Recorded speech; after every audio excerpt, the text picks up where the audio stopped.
It is Monday, the 16th day of May, 2011. Joel Skousen, World Affairs Brief, will be joining us coming up about an hour and a half from now to give us his take on the exploding unrest in the Middle East that we're going to be breaking down. The latest on Fukushima, which has continued to have explosions and fires and smoke with radiation off the charts.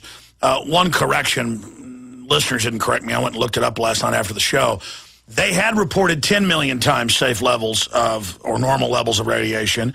I looked that up, and that was the equivalent of, flying by a exploding star. That was a misreading, I believe, and that's what they later said. Then they said that it was over 7 million. I believe that's a misreading. It's 7,500 times safe levels were confirmed over a month ago in the ocean right off Fukushima, and that was in the Associated Press and ABC News. So I said 7 million times last night, and obviously it was not 7 million times. Okay, let me... we'll also talk to Joel Skousen about the bin Laden situation, the Dominique Strauss-Kahn. We'll cover a whole raft, a whole laundry list of issues with him. Obviously, I should talk some about Ron Paul declaring late last week that he will be running for president, but that's really old news for this audience. It's the right thing to do, even if Ron Paul doesn't win the nomination or the presidency after that. He will win in the realm of ideas. I mean, if you thought it was pertinent 3 years ago with him up there nationally on in the big debates, bringing up that it's not conservative to launch all these preemptive imperial wars, that the dollar's being devalued, that we have an inflation tax, that a world government is being established by the crooks at the IMF and the World Bank. Now imagine how powerful that information is going to be when Ron Paul's up there calling for an audit of the Fed on national television, in the debates, in his TV ads. It will only further mainline the true Americana constitutionalist movement against the globalists. And you notice Ron Paul is out in the news all over the weekend without even trying to watch television. I saw him here in the break room last night on Fox. I saw him on CNN when I was at a restaurant last night on the big screen TV. Talking about Dominique Strauss-Kahn, and he pointed out that these are the types of people that we have running the IMF and World Bank. Here is the Fox News headline: IMF implicated after chief arrested on attempted rape charge. Ron Paul says these are the kind of people that are running the IMF, and we want to turn world finances and control of the money supply over to them, Paul said, continuing to quote, "That should awaken everybody to the fact that they ought to look into the IMF and find out why we shouldn't be sacrificing more sovereignty to an organization like that and an individual like he was." And he went on to say we should not hand over world government power to this individual. He went on to say, I would like a sound American currency, but others want to go to a world currency. They want to use the IMF as the model, Ron Paul said. So there's Ron Paul with real issues. And every show he goes on that I catch, they say, what about you saying you didn't want to kill Osama bin Laden? And Ron Paul says, that's not what I said. In fact, it's been Ron Paul since 2001 when he plays along with the official fable, saying, look, we shouldn't have spent trillions of dollars in Iraq and Afghanistan to get Osama bin Laden. Remember our media said Osama bin Laden was in Iraq too? Oh, he'd run from Afghanistan to Iraq, and they had the airplanes grounded that they were doing al-Qaeda hijacking drills in, and it was all made up. But Ron Paul said, instead of spending these trillions of dollars and killing 1 million Iraqis, why didn't we just send special forces in to kill bin Laden? Because there were all those reports that special forces had him in their sights but weren't ever allowed to kill him. Well, it's just like the Deputy Secretary of State came out last week under Colin Powell and said, look, Bush didn't want him dead. He wanted to use him as a boogeyman. Well, of course they did. What did Governor Ridge, in a book now written 2 years ago, say? He was ordered to issue fake terror alerts, Homeland Security, as a political stunt to get support of President Bush's policies. And what do you think Obama's doing now? with this new terror alert system and individualized text and video break-ins over your phone and TV set and radio. This is the federal government moving towards taking over the media and acclimating us first with short break-ins and text to more and more government break-ins. So when they finally totally drop the hammer and take over all media so they can put out their message so there's no resistance, when they set off a nuke in a city or a small town. Notice Al-Qaeda wants to target small towns now with nukes. That is in the latest documents found in the million pages of documents found in the Al-Qaeda hovel, the Al-Qaeda warren, the Al-Qaeda rat hole, a spider nest. Now so Obama can personalize this 10-year saga with bin Laden. Bin Laden wanted to kill Obama. And Obama's tough, man. He got even with that guy. He's tough. I mean, you can just imagine how they would script this to make them look like heroes and sell the police state, and that's what they're going to come out with. Because they sit around and say, let's say we got 1 million pages. We can make up whatever we want forever. Let's say that we are not going to release the photo because nobody will believe it anyways, and we threw it in the ocean, but we've got the Navy SEAL video cam feeds, but they're so shaky that when we release it, you won't be able to tell what you're looking at. And let's shoot him from the side. Let's get one of the lookalikes in there and shoot him from the side. Well, hey, boss, we got caught releasing all those other fake ones. They won't remember that. They love hating a foreigner. Yeah. I mean, you can see how this is all going down. So that's just some of what I've got there. I don't even feel worthy to bring you information of this magnitude. I don't. And as things get darker and darker, as everything that we've basically broken down begins to manifest itself, as we follow the globalist roadmap, we're just following their blueprint and tracking where they're going to go next. It's not very hard to really do this job. It's not hard to understand the information. It is hard to face it every day. It is hard to continue to track it and to have to look at the crimes of these people and watch them get away with it. It is very, very frustrating. And it makes me want to not run and hide. Run and hide is not the word. It's not run and hide out of fear. It's more, I just want to imagine this isn't going on. I mean, the deeper I get into this, the more I confirm my worst fears and concerns. I mean, it's always worse than I originally thought. The arrogance, how bold they are, what they've gotten away with, how vicious this ruling class is, what they're into, who they are.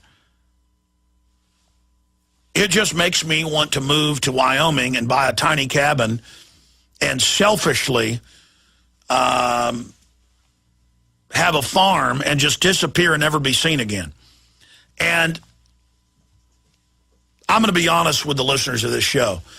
If I thought that this corruption would just kind of stagnate where it is, and that I could just get away from it and be left alone, it would be a temptation very hard to turn down to remove myself from this equation and drive 50 miles once a week to a grocery store and see no one and be around no one. That really is what I lust after. Not power, not money, not women, not fame. All of that is actually a curse. It really is.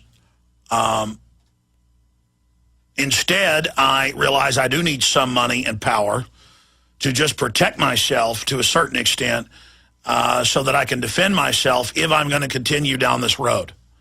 I have just learned too much about human nature. I have gone over the mountain, I guess you could say, and I am changing. I don't want to sit here and talk about myself. But here's what I have to say. I will not leave. I will never leave. I will never stop. Because my flesh wants to just get away from all of this and go hide somewhere Again, not even out of fear. The fighter in me wants to fight these people.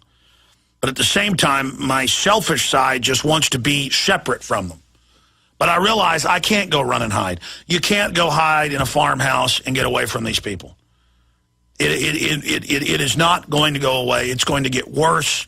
And it's those of us that want to be left alone that the system is coming after. There is an obsession coast to coast with raiding organic farmer markets, with cops with guns drawn to act like it's dirty and bad and evil to have a farmer's market. We see countless surveillance videos coming in of just cops freaking out, slamming people down on the ground who were selling rutabaga and strawberries. They'll do year-long, $500,000 investigations of Amish people publicly and legally selling milk just to act like and fool the domesticated jury. See, it's all part of theater. That we had an investigation and we did this and here's how we got the milk and how we sold it. So the dumbed-down domesticated jury that doesn't know how to screw in a light bulb thinks that coining your own silver coins is illegal or selling your neighbor's milk is illegal. And then I realize how the feds do all this premeditatedly and they know they're putting on a show and they like it and they're just sadomasochistic bullies and they had a big 60 Minutes special last night. I just can't handle it. Ask yourselves, what are you doing in this time of great challenge? What are you doing to unlock minds?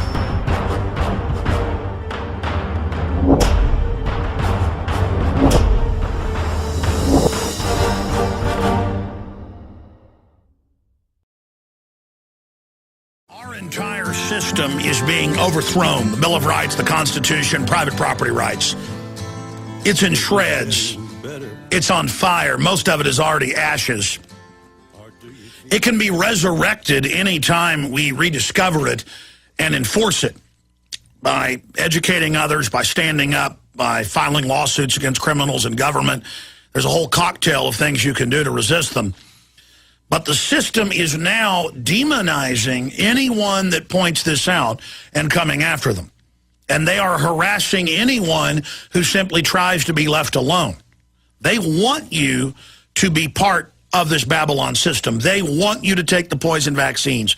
They want you to have the cell phones and fry your brain. They want you to take the prescription drugs that they know are killing you. They openly in Europe have now put in Codex Alimentarius, are banning vitamin C over the counter in most nations. I read those articles last week. I mean, they are coming for everybody. Big business is openly writing the laws to shut down their competition. Big business openly gets to keep their coal power plants. Everybody else gets them shut down. The big establishment boys get to lobby and get waivers from having to buy health care for their employees. You've got to buy it. And if you stand up and say, I'm not going to do this, this is unconstitutional and it's discriminatory, you're not enforcing this uniformly, they will come and arrest you. And they have federal juries that they kept seated of hand-picked evil people and useful idiots and others who will send a baby kitten to the gas chamber for murder. They would send a rock to the gallows. 98% conviction rate. 98% conviction rate. And I've seen much of an incredible 60 Minutes piece last night. We're going to post this 60 Minutes piece, demonizing sovereign citizens, up on Infowars.com. Jaron brought it to my attention this morning. A look at the sovereign citizen movement. And they go on to say, well, most of them are 30-year-old males. They've lost their job, and they don't have any money, and they're terrorists, and we want to arrest them, and they're evil. And they think they're above the law.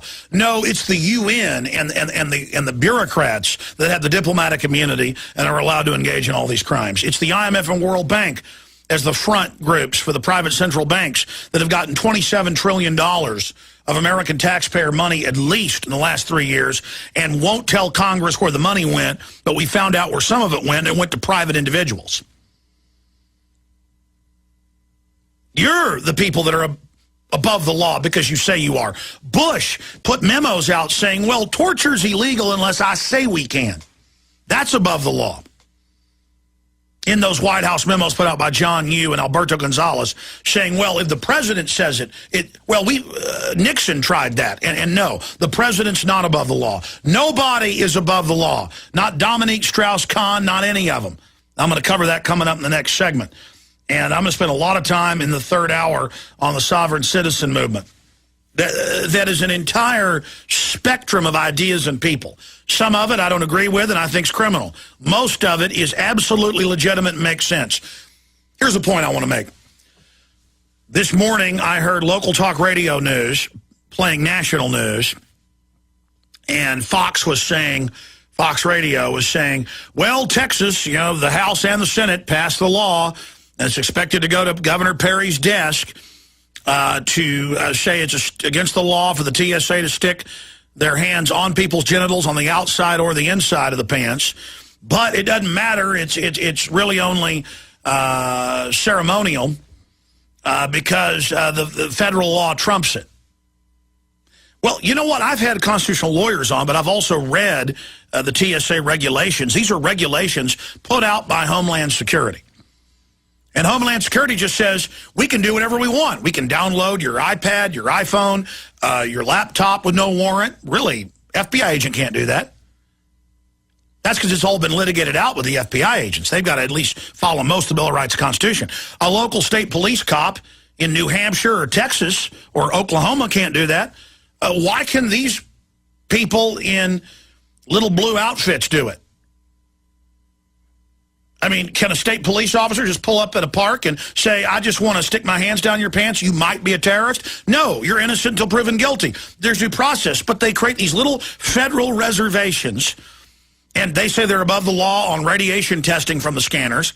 Every other system run by doctors, you name it, has to be checked every month by radiologists, but not this. It's just exempt because an agency said so. And we're exempt from federal and state laws on sexual molestation and assault. We're allowed to do it. Sworn cops can't do it. Sworn FBI can't do it. Secret Service can't do it. But this new group can do it. Now, that's a sovereign government pimp, not a sovereign citizen. And see, if citizens aren't sovereign and have basic rights, then we have government gods. Somebody's got rights. They're saying we don't have them, but they do. We'll be right back. Stay with us. Okay, finishing up the point I was trying to get to, in the third hour, I'm going to talk more about what sovereign citizens are, what constitutionalists are, and how the media and the government are trying to imply that anybody that argues with any edict of a federal or state agency is some type of bizarre, dangerous, crazy terrorist. And that's basically what the 60 Minutes hit piece did last night. Is talk about 300+ thousand they estimate, and it's a lot more than that, folks that call themselves sovereign citizens who aren't paying the income tax, who aren't paying the property tax, and most of them have just decided that if they ever try to take me into jail, I'm going to go ahead and stand up against them, and that's the end of it. And they admit in the piece they're people that have been pushed to the edge, and that's what happens. And meanwhile, the illegal aliens are the real sovereign citizens at the grassroots. Most of them don't pay taxes. They have fake IDs or no IDs. But the cops have been told, leave them alone. They're part of the system here driving down wages. When we legalize them, they'll vote to take the guns. We're going to use the illegals as our voting bloc and our army against the American people. And that's what the Ford Foundation and others are on record setting up. So they're a group that is literally above the constitutional laws because they're allied with the IMF, World Bank type people. Let me get my coffee here. Because they're allied with the folks who at the top have set up this world government where they are exempt from the laws that they pass for us, the little people. That's kind of like Congress exempting itself from Social Security and every other major program they foist upon the American people. That's always a big telltale sign of serious tyranny. Now, I could go on for a long time along this point, but as I said, I'm going to get into it more and play part of the 60 Minutes piece and analyze it. coming up in the third hour today. We do have Joel Skousen coming up, who's going to join us. When I get on air and I say that I don't feel worthy to cover this information, by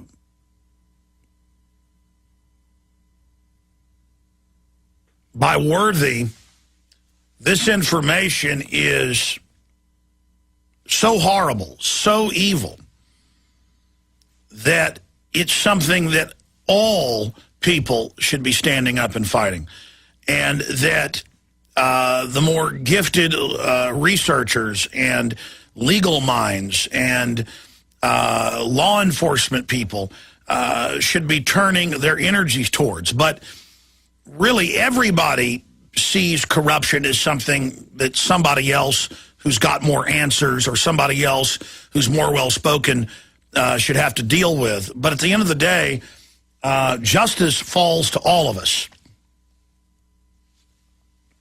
When we attempt to always give that responsibility to somebody else or some other group, invariably the groups that we empower to keep us safe and to be guardians of the republic become corrupted, become overtaken. And we see more and more corrupt people being recruited into those positions until the entire power structure is run by very abusive, evil, avarice-filled, bloodthirsty type of personages. And if you've looked at history, that's the norm. That's why every philosopher worth their salt has pointed out that if you want to know what's happening currently and you want to know what's going to happen in the future, all you need to do is study history, because societies, empires, individuals, religions, philosophies, they all basically go through the same cycles and permutations. And we have definitely come into a very, very dangerous time period in our society. I think the best thing for me to do is to just read in its entirety this article by Paul Joseph Watson. Globalists like to rape women as well as nations. And this is a very important article because every claim, every statement that is made here is directly linked to the actual court records, documents, mainstream media reports. And knowing all of these cases that are in the article, I have to say that it's actually only the surface of it, even though this article basically sounds like it's off the charts. Reality, the full import of the reality is so much worse. I mean, just to watch the Associated Press video that is posted in this article of Dominique Strauss-Kahn proudly being led out of the police car and bugging his eyes out hatefully at the police and trying to intimidate them. And the police, generally in that culture, worship power, and so they are definitely freaked out by him. They didn't even handcuff him when they picked him up from the airport off of the French Airways jet. And then once they bring him in, the way he is strutting around, I mean, you can just see what an avarice-filled bull this guy is. And this is the globalist religion. It's about dominating innocence. It's about forcing yourself on people. The last thing I would ever want to do, but that's because I'm normal, somewhat normal, at least from my perspective I am, the entire thrill is in the woman wanting you. I am repulsed by what many globalist philosophers have talked about, taking the woman, forcing yourself. I mean, that just doesn't even compute But in that aggressive stance, in that mindset is the essence of the globalist. And so somebody like Dominique Strauss-Kahn, who has a long history of being accused of trying to force himself on women, i.e. rape them, that is basically just a doorway, a window into the wider world of the New World Order. And this is what goes on at Bohemian Grove. It's what goes on at Skull and Bones. It's what goes on in the halls of Congress. And it's their attitude. And that's why they go after the Amish. It's why they go after the little farms selling tomatoes up on the highway, or peaches or pecans. It's why they seek out anyone who just wants to be wholesome and good and strong. See, I never get sick of walking around in the woods. I never get tired of looking out onto a lake. I never get tired of watching birds hop around in my backyard in the tree. I never get tired of reading dozens and dozens of books to my children every day. I never get tired of cheese enchiladas. I never get tired of the way my wife looks. I don't need more. I don't need to do something twisted to find satisfaction. I have complete satisfaction in what I was designed to be. I'm not aberrant. You understand that?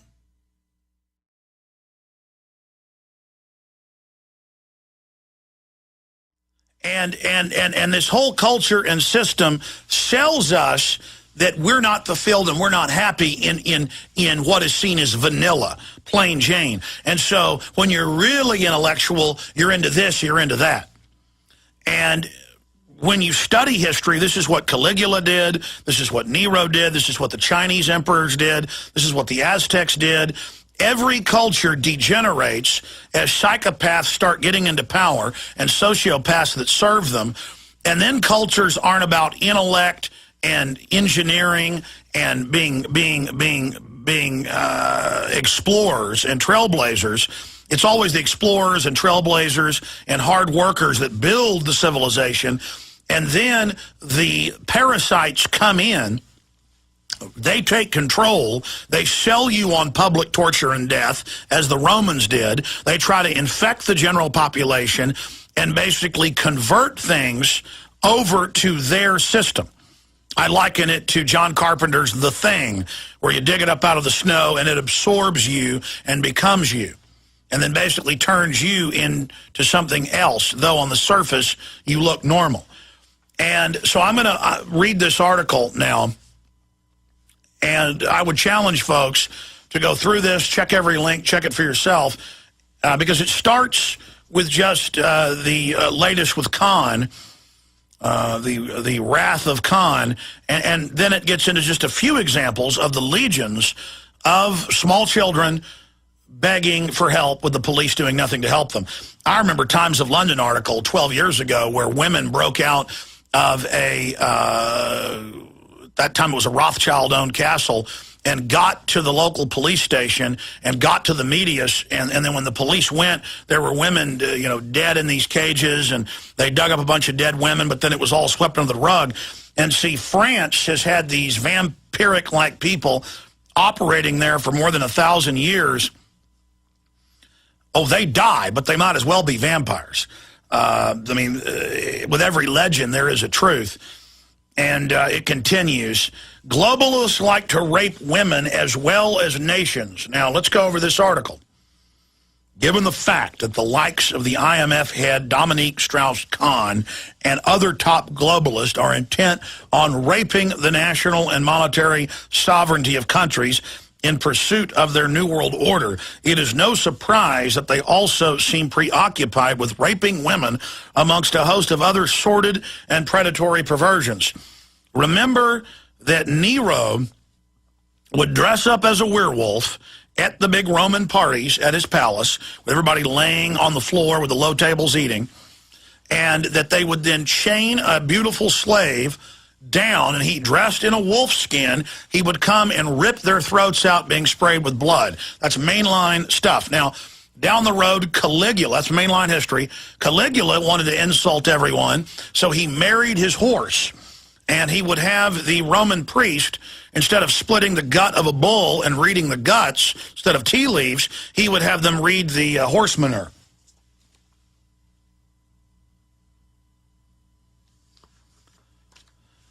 Now, continuing with this article, globalists like to rape women as well as other nations. Strauss-Kahn was pulled off a jet at Kennedy Airport in New York by police Sunday after a hotel maid accused him of attacking and attempting to sodomize her.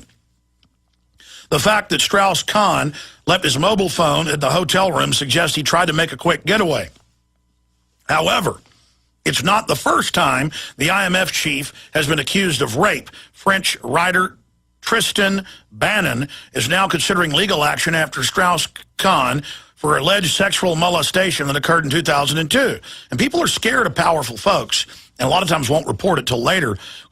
According to Bannon, during the course of an interview, Strauss-Kahn acted like a rutting chimpanzee as he violently attempted to tear off her clothes. Strauss-Kahn's alleged penchant for sexual assaulting women brings to mind the claims against his fellow globalist Al Gore, which became public last year. Masseuse Molly Haggerty alleges that Gore invited her to his hotel room before pinning her down like a crazed sex poodle, before groping her as she struggled to escape. Well, he did more than that. He hunched on her like a rutting chimpanzee and she reportedly has the clothing to prove it, but the cops don't want it. But Gore's behavior is relatively tame compared to former President Bill Clinton. Juanita Broderick went public in '98 to claim that Clinton raped her 2 decades earlier. Broderick alleged that Clinton forced her down on a bed in a hotel room, tore away her underwear, and began aggressively raping her while biting her lips. Well, he bit her to hold her down. That's Ted Bundy stuff. As she begged him to stop. Although Clinton denied the charges, he agreed to pay $850,000 to her in a settlement to avoid the case going to court. A lot of money for someone who claims he did nothing, as Larry Elder wrote. Despite the fact that Clinton publicly lied to the American people during the Monica Lewinsky scandal when he said, "I did not have sexual relations with that woman," the numerous other women who have alleged affairs or who claim they have been raped or molested by Clinton were all dismissed as liars, because the feminists actually like this. Feminism isn't about empowering women. It's about creating a cult of women to break up the family, to isolate them so they can be sterilized and forced to work as slaves in the factories. And so the state gets the kids. Continuing, we're all dismissed as liars by the corporate media, just as Lewinsky was branded deceitful before she produced the semen-stained dress that proved her story was true, and just as Jennifer Flowers was also savaged by the establishment before Clinton, during the Paula Jones deposition, was forced to admit he did indeed have sex with Flowers. However, sexual molestation of women only scratches the surface of the deep and sordid circles that the power elite prefer to move in when it comes to acting out their forbidden perversions. Politicians such as Larry Craig and Mark Foley are lightweights in comparison to the horrors. Both those guys work closely in stopping crimes against children. They help run the groups that protect the children. Politicians such as Larry Craig and Mark Foley are lightweights in comparison to the horrors of the underground sex child trafficking networks run exclusively for the pleasure of the elite. As we documented, almost every major pedophile network that has come under public knowledge has included tentacles that stretch high into the upper echelons of the global power structure. And he could give you hundreds of examples. He just gives a few. On June 29th, 1989, the Washington Times, Paul M. Rodriguez and George Archibald reported on Washington, D.C. prostitution ring that had intimate connections with the White House all the way up to President George H.W. Bush. Male prostitutes have been given access to the White House, and the article also cited evidence of abduction and use of minors for sexual perversion. The congressman, Barney Frank, underage prostitutes out of his house. He gave a press conference and he slapped his hand down on the table and he said, "You're going to drop this right now or I'm going to start giving names of Congress." And the FBI went, "Yes, sir. Have all the little kids you want." He said, "That's right." That's how it works. So we got to ask why they're busting Khan right now. Well, he is the big socialist leader set to run against Sarkozy, the globalist minion. So there's probably a little inner power struggle. They're normally allowed to do this, but now you're in trouble. Continuing with this article, we have links to all the mainstream news articles with the credit card slips of the underage pleasure slaves at the White House. And then it continues with the articles from 2005 with James Dale Guckert, known as Jeff Gannon, the gay porn star, bringing in hundreds of male escorts into the White House on hundreds of occasions. And then it continues, in almost every case, human trafficking for child sex slavery, from Chile to Australia to Bosnia to Portugal to Belgium. Court proceedings get shut down or diverted when a clear connection to the elites arises. In the mid-1990s, and this caused national riots and demonstrations, convicted child rapist Mark Dornanu built a secret prison cell in his basement where he kept abducted young girls hostage at the behest of what he called a big crime ring, which in 2004 court case was brought by many to encompass some of Belgium's top politicians, judges, and policemen. See, psychopaths are into authority. And so that's why they want to be cops, they want to be judges, they want to be politicians. They don't want to be left alone. They don't want to just have freedom to be sovereign and free. They want to run your life. They want to have their people stick their hands down your pants. They want to break your will. The reason why it took so long to apprehend Dornanu was he was being illegally protected by the same individuals. And Watson has links to those mainstream articles. Material witnesses at the trial described child sex parties involving judges, politicians, bankers, and members of the royal family. Victims that managed to survive, most were butchered snuff style after being raped, verified the claims. Police actually visited Dornanu's home and heard the cries for help from children concealed in his basement, yet believed Dornanu's explanation that the sounds were coming from kids playing soccer in the street. He was eventually convicted for his role in the pedophile ring, but the involvement of the elite of the country was never properly investigated. And then the article continues, after DynCorp and Halliburton contractors were exposed as having operated child prostitution rackets, we have links to mainstream articles there, in the Balkans in the late 90s onwards, and more recently in the case of Halliburton, Representative Cynthia McKinney attempted to get answers as to why the U.S. government continued to do business with these corporations. On March 11th, 2010, we have a video link there, McKinney grilled Secretary Rumsfeld and General Myers on the DynCorp scandal and its protection by the U.S. government. They responded by saying that they had been put in the penalty box for a short period, but were now being given government contracts again. She pointed out they were never stopped from getting government contracts. See, they don't even get in trouble because they have this globalist fake immunity, because they say they do. Just like TSA is saying, we don't care what Texas says or does, we're still going to stick our hands down your daughter's pants because we like it, because we're your bosses, because we own you. We're going to sexually molest you publicly. Visit Infowars.com and PrisonPlanet.com. When you're on the site, you can also tune in 24 hours a day to my daily radio broadcast. There's also a free iPhone app to listen to the syndicated radio show when and where you want.